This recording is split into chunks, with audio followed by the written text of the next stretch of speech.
Hey everybody, welcome to DTNS Experiment Week. All this week, DTNS is on vacation, summer vacation. So we handed over the feed to our friends to try some stuff out. Each of them has an experimental podcast idea that they'd like your feedback on. So please send us your feedback at dailytechnewsshow.com, or leave your feedback at patreon.com/DTNS. We'll pass it along to them. And remember, each one of these is their podcast, so they are responsible for the content, but we hope you enjoy it, and we'll see you soon.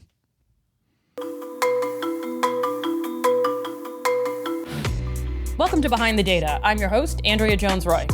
It's an understatement to say that data is all around us, whether it's algorithms telling us what to watch, social media feeds shaping our entire understanding of the world, generative AI and large language models changing the workplace and life as we know it pretty much as we speak, and any prediction anywhere, elections, markets, sports. We've got machine learning and artificial intelligence on the case.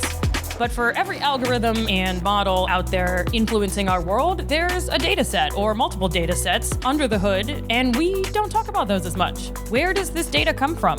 Who's collecting it? How do we know if it's any good?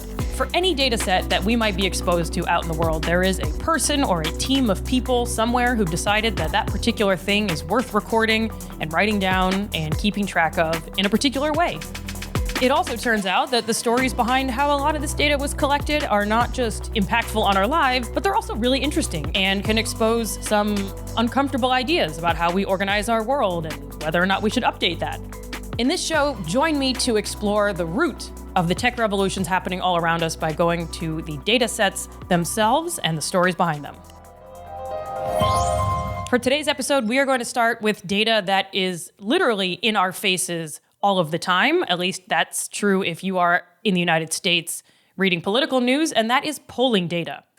For as long as we've had elections, humans have wanted to figure out in advance what's going to happen during them. These days, polling is a massive industry, and every election season in the United States, we have a big debate about whether these polls even tell us anything. Especially since 2016, and we'll talk about that during the course of the show, we've been asking, are polls wrong? Are polls right? Are they biased? Are they noise? Should we be reacting when a brand new poll comes out that surprises us? How do we make sense of political polls? Are they telling us anything about the election? And where does this data come from? To better understand political polls and how to think about them, I am speaking today with polling expert Dhrumil Mehta. I'm currently a professor of journalism at Columbia University's Graduate School of Journalism. I focus on data journalism specifically. I have a background in computer science, and that's sort of my path into journalism. And I used to work with Andrea at 538. It's true. Why not start by talking with our friends and former colleagues? If you don't know 538, it is a source for data-driven journalism. When Dhrumil and I were there, it was under the leadership of Nate Silver, who sprung to some fame after correctly predicting the Obama elections, and since then has been one of many polling aggregator sites out there in the world. A couple of disclaimers right off the bat. So we are talking about a very political topic of elections and polling, and all of us are living our political lives, but we are aiming to be as nonpartisan as possible in this show. The idea really is to understand the data, where it comes from and how we're using it and how we can best make sense of it. I am not trying to push any particular agenda. And I will also say that I am not advocating or not advocating 538. Neither Dhrumil nor I work there currently, and there are many other polling aggregators out there. We really are focused on the science and the numbers behind all of this, and this is not meant to be an endorsement of any particular aggregator or source of information. All right, enough caveats. I was only at 538 for about a year and a half, from 2017 to 2018, leading up to the 2018 midterm election here in the United States. Dhrumil was there for much longer. I started in 2014, so I was probably there 7 or 8 years. I was there throughout the 2016 election. I was there throughout the 2020 election, and then the two midterms in between those. In the off chance you've somehow managed to avoid news about polling for the last several decades, let me just say that 538 and other polling aggregators, basically what they're up to is they are a place where you can find all of the polls, well, according to some criteria, which we're about to talk about, all of the polls that are conducted in the United States, whether it's about presidential elections or who you're going to vote for Congress or Senate. And these websites take all the polls and run them through their own in-house model to predict, based on all of these polls and our decisions about how to weight these polls, what do we think the overall polling picture is in the United States? And so ahead of every election, I personally, well before and well after working at 538, would literally click refresh on these trackers on the days and months leading up to elections, and I suspect I am not alone. When I started at 538, I built the public opinion polling database that we stored all the polls in, and then those polls eventually powered the presidential election forecast, which Nate Silver wrote. We had all the different kinds of polls: presidential approval polls, generic ballot polls, which is if the election were held soon, would you vote for a Republican or a Democrat in Congress? It's the sort of ambiguous question. We had all the polls for individual candidates that we knew to be running for general elections. At some point, we started having primary election polls. Basically, I built and maintained this giant database of polls, but then I was also initially the person who was waking up every morning and looking for all the new polls and putting them into the database. And I was also a reporter. So I reported articles about the public opinion polls and helping to communicate that to readers. Yes, you heard that right. For all the sophisticated predictive analytics and models that are out there, a lot of the polls that you are reading about in these aggregators have been manually entered. And when I started at 538, I cannot tell you how surprised I was when I showed up and Dhrumil showed me how to read a PDF and look at the numbers and type them into a Google spreadsheet. And I don't say this out of a dismissive, oh, how is it not more sophisticated than manual entry? I say this because the most sophisticated at present, we'll talk at the end with Dhrumil about some moves he's making to change that, but at the moment, you actually really do have to manually input a whole bunch of these polls.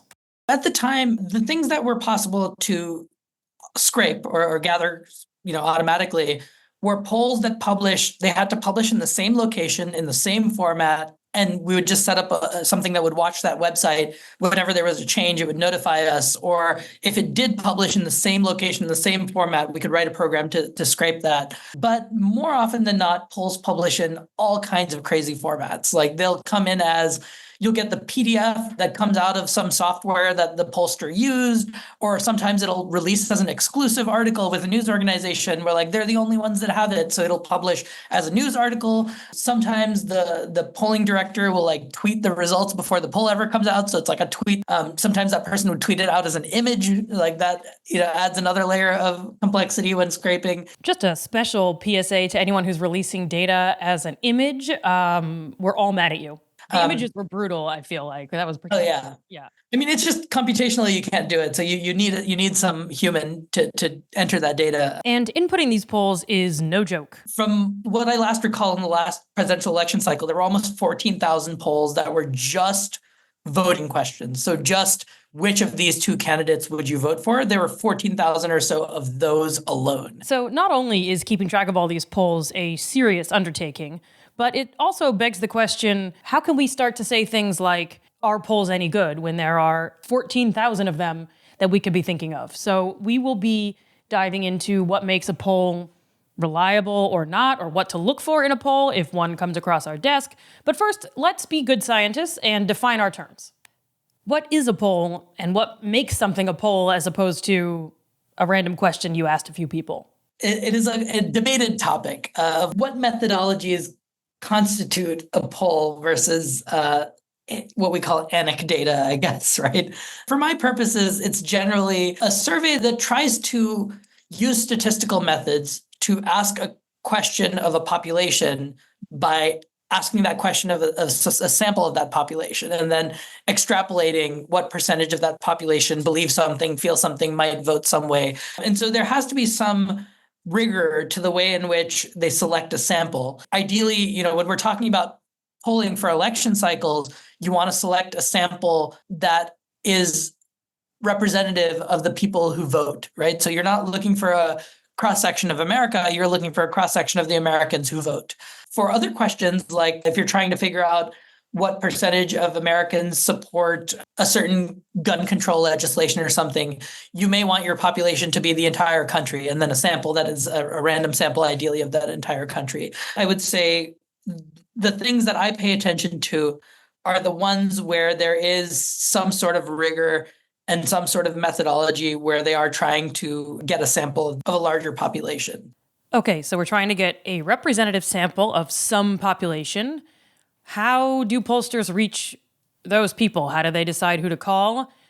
Why am I not getting called? I get a lot of people asking me that, and I personally would like to get called. There's a lot of different methodologies. I think it used to be largely telephone calls. Obviously, with the decline of landlines, that's not as easy to do. Not as many people answer their phones anymore. So now there are more mixed methods where they'll supplement phone calls with text messages or emails, or there'll be sort of online panels. I think because there isn't one clear, straightforward way to do this, there's been a proliferation of methodologies. And then there's a big debate about whether these methodologies are any good. At 538, we would just collect everything and we would look at the historical track record of accuracy of a particular pollster and use that to weight the data. That method has its pros and cons, but there are a variety of methods now of varying degrees of quality. How are we figuring out who we're polling? I know there are pollsters who start with, for example, a voter file. So in some states, the voter file is readily available. Anyone who's registered to vote,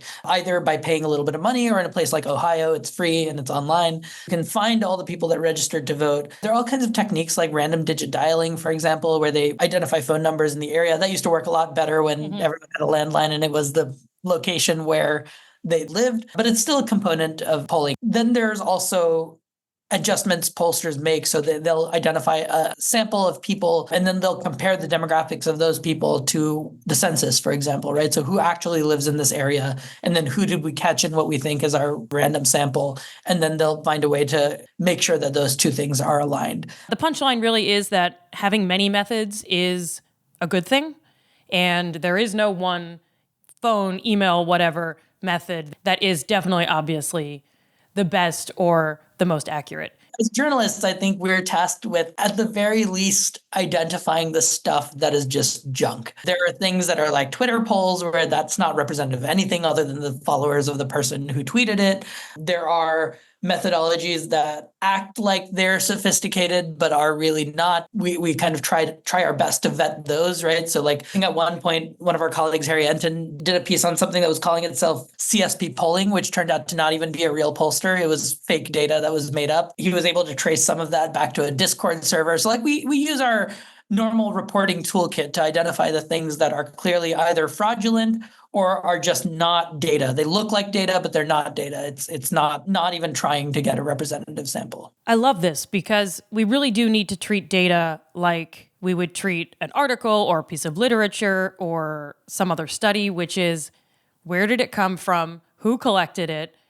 Why did they write it down that way? This is what I tell my journalism students too, that whenever you're reporting on data, I always tell them, who maintains this? How did it come together? And they're like, well, this department maintains it. And I'm like, well, a department can't maintain it. Like there's a human somewhere. Like who's the human and what's their process, right? I promise you, I did not pay him to say this and didn't even prompt it. And it starts out with like, are they even a real person? Like, can you call them and ask them a question? And sometimes the answer is no.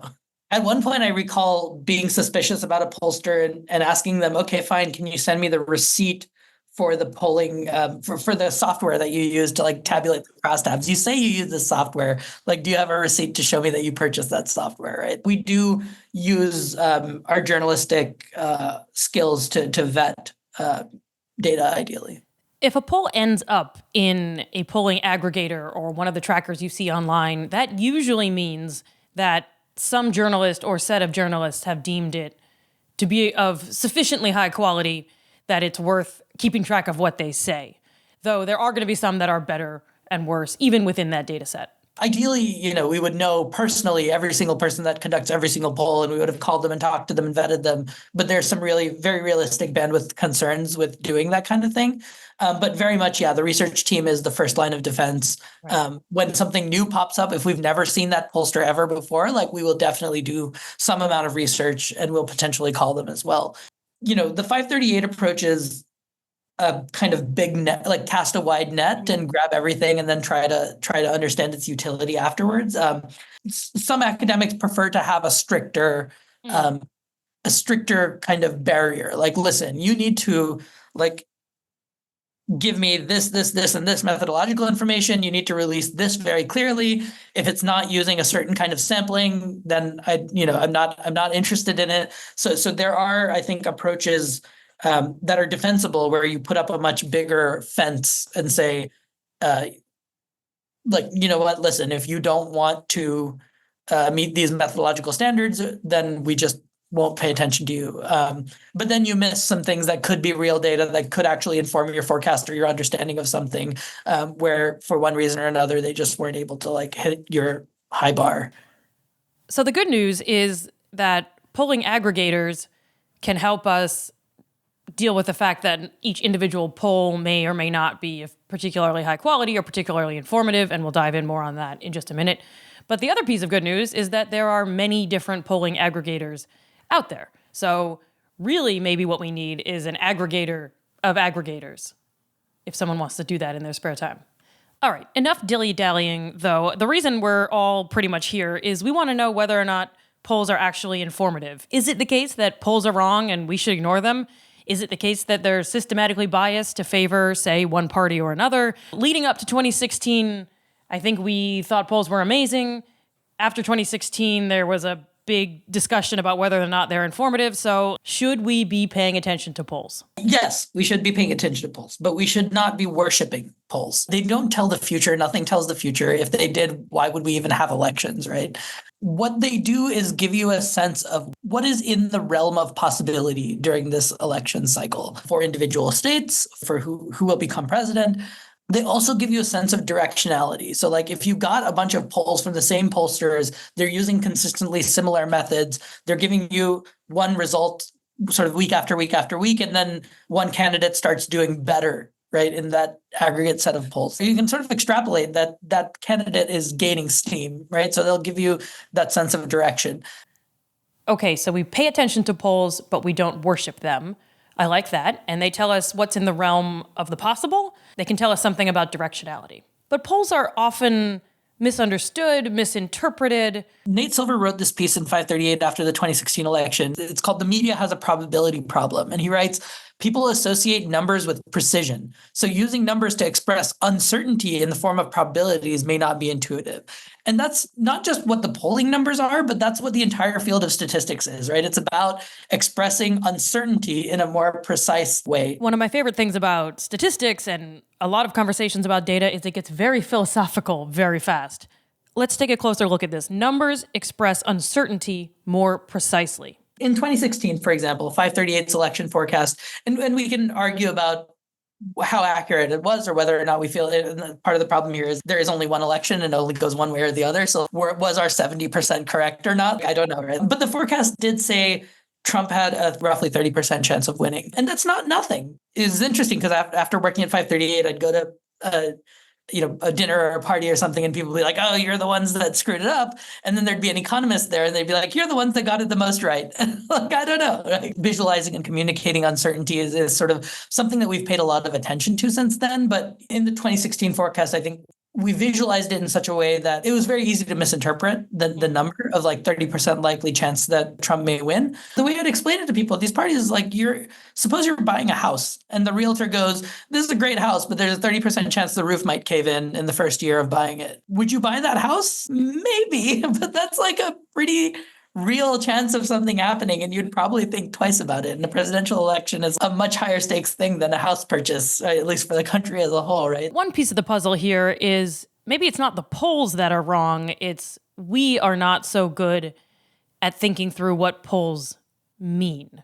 I think part of the struggle is that we express polls, like we express the percentage of people who responded to a particular poll in percentages, and then we also express the chance of winning in percentages. So it's really easy to conflate the two. And if you see Hillary at 70% in the elections forecast, you might be like, oh, 70% of America is going to vote for Hillary. But that's not at all what that's saying. What that's saying is there is a 70% chance that she will cross the threshold into a majority, and taking into account the Electoral College and all this stuff.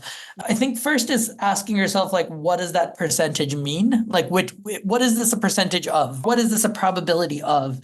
Thinking in terms of probabilities rather than certainties. And then once you've got that down, I think making some analogies can sometimes help, like making analogies to sports, if that's something you understand a little bit better than politics, or, even like what's the difference between 99% and 100%, right? Like 99%, that means 1 in 100 times that thing won't happen. So if there's like 365 days in a year, like 3 of those days, right? So like 99% then seems more like what 99% actually means than like, oh, that's basically 100. Another example from 538 after I left that they started using is they would compare likely outcomes in the election to other things that we have a little bit more intuition about in terms of probabilities. So they would say, okay, the probability of, say, a Trump win is about the same as the chance of a rainy day in LA. You can sort of get a feel for it that way. The day before the 2016 election, Harry Enton had written the article. The lead article on the homepage was Trump is just one standard polling error behind Clinton.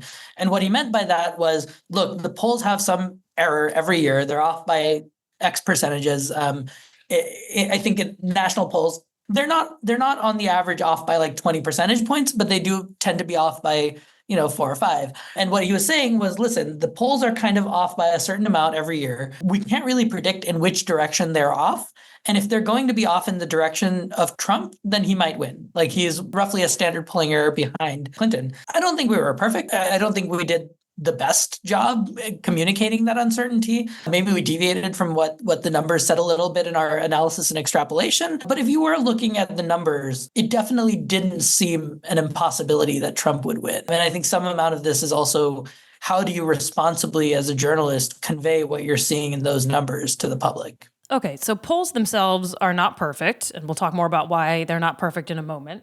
And probabilities are difficult to understand, and communicating probabilities thoughtfully, especially in a world of tweets and headlines, also difficult. But there's another matter, which is we, the researchers, and we, the people who care about the world, look at the numbers, and we need to make sure we're not just seeing what we want to see.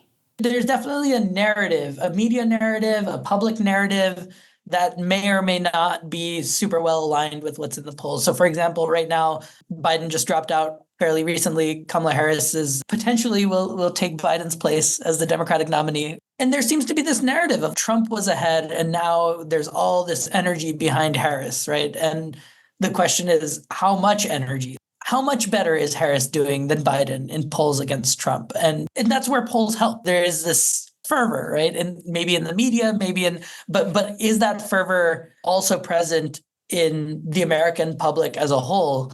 The way to figure that out is to ask a representative sample of the American public and see what they say. And that's what polls attempt to do. This brings us to big question number 2 after our initial question of, are polls something we should be paying attention to, which is, are polls biased? This is something I hear all of the time. It's something I wonder about anytime a headline comes out. Are polls biased? Bias is both like a moral, like value judgment, and it's also a statistical word. So in the statistical sense, certain polls may be attempting to capture a random sample of the population, but maybe they didn't account for how many voters who didn't vote in the last election would vote in this one. Like, maybe they too heavily weighted the likely voter turnout, or who they thought would turned out to be not who actually turned out. Or maybe in the 2016 election, there was a lot of talk of using education levels as a category for weighting polls, which there was some discussion about, like, did we miss voters with lower education levels who tended not to vote in the past, or what have you. And so there are the polls that are trying their darndest to get a representative sample of who will vote. And then there's bias in terms of motivated reasoning, right? There's the bias in terms of, like, I just want it to look like this person is doing better than they are. Okay, so there's 2 types of bias so far. One is statistical bias. I'm overrepresenting a certain type of voter in my sample, or I am eliciting a certain type of response systematically in my sample.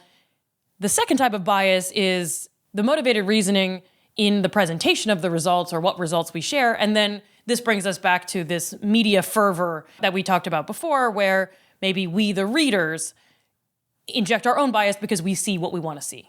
Like, if they were biased predictably, then you could adjust for that, right? But they're not. Like, we never know. Sometimes they overestimate the Republican, sometimes they overestimate the Democrat, sometimes they're pretty close to the center. We haven't found in election after election consistent bias in one direction or another that was predictable of the polls as a whole.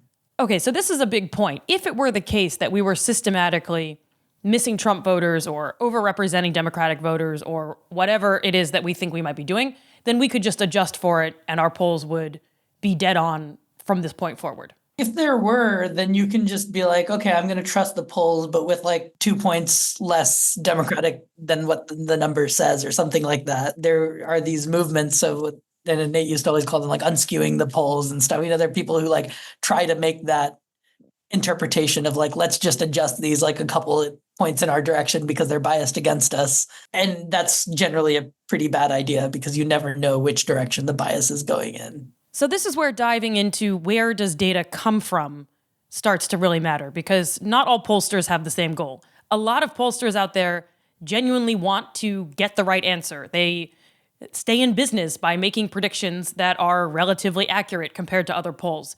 But that's not the case for all pollsters. When Dhrumil and I were at 538 together, for example, we would comb through polls that sometimes were collected and released by campaigns that seemed to have a particular goal or wanted to tell a particular story. Which, of course, is not to say all campaign polls are doing such a thing. That's why when we vet polls, we look at the questions asked and the order in which they're asked, right? So like sometimes if the poll begins with this person has done X, Y, or Z, or like, what's your favorite thing about George Bush? And then later on, it's like, are you going to vote for him? Right. Then that's something we have to take into account. And we tried to clearly mark when a poll was released by a candidate, because then they have a reason to be motivated. And sometimes the thing with those is no matter how much transparency they have on that individual poll, it's possible that they just conduct, like they have a very nice question sheet. It doesn't seem like it's asking any sort of priming questions, but one of the things they can do is conduct a bunch of internal polling, and then the one that happens to be beneficial to their client, that's the one they release to the press, right? And so it can look very good, but also like there are other ways to just take inherent statistical noise and make it look like your candidate is surging ahead. And maybe in some light fairness to pollsters, if you followed articles about p-hacking in science, or you are yourself a scientist, you know that a lot of us have professional and personal incentives to share the results that are the most interesting. And sometimes you can get the statistically anomalous results and publish those and have a nice story to tell, even if that's not reflective of the underlying reality. Obviously not to excuse it, but this is not a polls only phenomenon. Also not a reason to throw away all science and all polls, but something to keep in mind. I know, there's no easy answers. It's exhausting, isn't it? That's why it's so important to have such a robust ecosystem of independent pollsters. There are news outlets as well who have run polls for a long time. Fox News is often presumed to have a right-wing bias, but not necessarily their polling unit. Their polling unit has a long track record. They, from what I can tell, seem to do a pretty good job of trying to get to what the real answer is. And the same thing is true of news outlets that may be perceived as having a left-wing bias. They also have polling units, and like some of those polling units do a really good job of trying to get at a representative sample of the public. Are there any pollsters where we can just say with certainty, okay, if it's released by them, it's high quality and we can count on that? Like, can we just make a list of pollsters to trust without having to re-vet a pollster every single time they release a poll? I don't think there's any one in particular. 538 publishes pollster ratings where they give you an analysis of all the polls in their database and the average historical accuracy of those pollsters. If you go on that 538 pollster rating card, you will find the ones that have a historical track record of being more accurate, and those are the ones that I'm always looking out for. And there's sort of a couple of big name pollsters that have just been consistently doing it for a long time. And then there's also pollsters in particular regions, right? So we did a piece a while ago about Ann Seltzer, who's a big pollster in Iowa, and she seems to consistently produce polls that are more accurate in that region because she knows that region well, and that sort of polling firm is very good at that. There's others in New Jersey, for example, others in Wisconsin. So there are people who have established track records of knowing a state particularly well and having methods that work really well for that state or that region. I'm so glad Dhrumil brought this up, because we would definitely get emails where pollsters would say, why don't I have an A? I should have an A. You gave me an A-. And wow, does it ever remind me of students in my data science courses where they would write and say, gosh, why do I have an A-, not an A? Now this is really just a personal airing of grievances, but hang in with me. It's actually such a great analogy because there were also the ones that just clearly wanted a higher like letter, and we're just like, look, we put your stuff into we're not like individually grading you, like we just have a piece of code that looks at how close you were to the real answer. And then there are the pollsters who are like, no, genuinely, what could we do better? And we're like, well, if you release this, that, and that methodological information and you join the APOR transparency unit, and then they'd go back and like the next year they may get a higher rating, both because they had those things that correlate with higher accuracy, which is being a part of APOR's transparency unit, certain ethical standards, releasing certain information, and then also would sort of do things differently in the next year. For all of us sitting at home or in our car or wherever we're listening to this, thinking, all right, how do I know if whatever poll that comes across my TV screen or my social media or the news that's just come out and everyone's excited, how do I know if that poll is any good? The reason polling aggregators exist is because that's a lot of work. So if you but if you want to do the work, I would suggest that's kind of a place to start, is looking not just at one poll or one news outlet or what happened yesterday, but going to one of these polling aggregators and just saying, okay, if I were to look at all of the different polls that came out in the last couple of weeks, what are they sort of collectively saying? And then there's definitely some arguing we can do about who's better at aggregating and who has the correct kind of line at which to discard a junk poll versus include it. But on the whole, and some of these polling aggregators also have a like, okay, if you look only at the pollsters with an A+ track record, there's some filters that you can apply there as well. But I think twiddling with some of those filters and looking at some of those charts may be a good starting point, as opposed to just reading the headlines or listening to what the talking heads are saying. Go to the source of the data in a place where it's aggregated and presented well, and take a glance at that, and then use that to filter the way you consume your news. So you're like, there's been a lot of enthusiasm about Harris, it seems, from my observations of cable TV or whatever. Then you can go to one of those pages, kind of look at, okay, just how much is that? Are we talking 2 points? Are we talking 5 points? Are we talking 20 points? Like, how much of a change has there really been? And then when you consume the news, you can go back and look through that lens. I would say also, don't expect too much of the polls. They're not going to tell you exactly what's happening. If there's a 0.5, 1 point shift, that could be a 1 point shift. It could also be statistical noise, right? I think like when you go to those aggregators, I think in terms of buckets. Like, are we in the 1% range? Are we in the 5% range? Are we in the 20% range? Like, just how much of a shift has there been? I think that'll also help to consume the news in a little bit more tempered of a way. The buckets piece is incredibly valuable. I hope everyone wrote that down. I know that I did. All right. What about a particular poll? I'm reading it. I'm reading the methodology. What am I looking for? Red flags, green flags.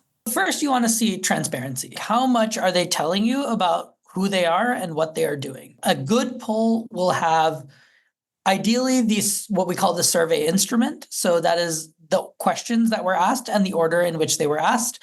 It'll probably have at least a page of methodological information, like how did they try to identify a random sample, or what was their sampling method. They'll usually have a fair amount of transparency with their methods. They should be very forthright about who they are and what they're doing. In our focus on election polls and trying to figure out what's going to happen in November, we tend to lose track of the fact that a lot of pollsters also ask a lot of other interesting questions when they run their polls. And one of the things that I just really lament is that it's so much work, as we said at the beginning of this conversation, to usually mostly manually input polls into trackers and aggregators. And then, of course, we apply all of this thoughtfulness and probabilistic thinking and thinking about sources of bias of all different kinds to make the most sense of just this one question of who are you going to vote for in the next presidential election or Congress and so on, that we don't really have the human labor capabilities to make use of all the other rich data that's out there, whether it's different questions about whether you think the country is headed in the right direction, questions about particular policies. I always wanted to dig more closely into folks who would say strongly agree or agree and tease some of that out. Maybe not for election forecasting, but to get a sense of the pulse of Americans. It's just a huge undertaking. This data is massive. As we've said, we can barely keep up with the most high-profile questions. We are working on a tool right now at Columbia that we just got a grant for to start using large language models to try to identify, just read the open internet, grab some keywords, anything that matches the keyword poll and the names of the candidates, and then try to sift through that and see whether or not it's a poll. And if it's a poll, can we get the basic metadata of start date and end date? So between what two dates did the phone calls happen or the messages or whatever it may be, a little bit of methodological information, the location where the poll happened, which pollster conducted the poll.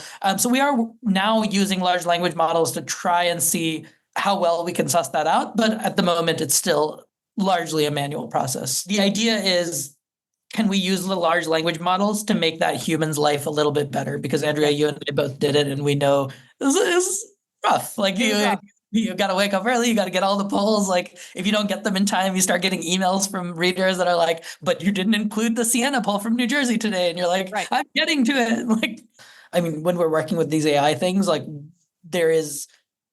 we still apply all of our journalistic ethics and responsible dissemination of information and vetting and all of that.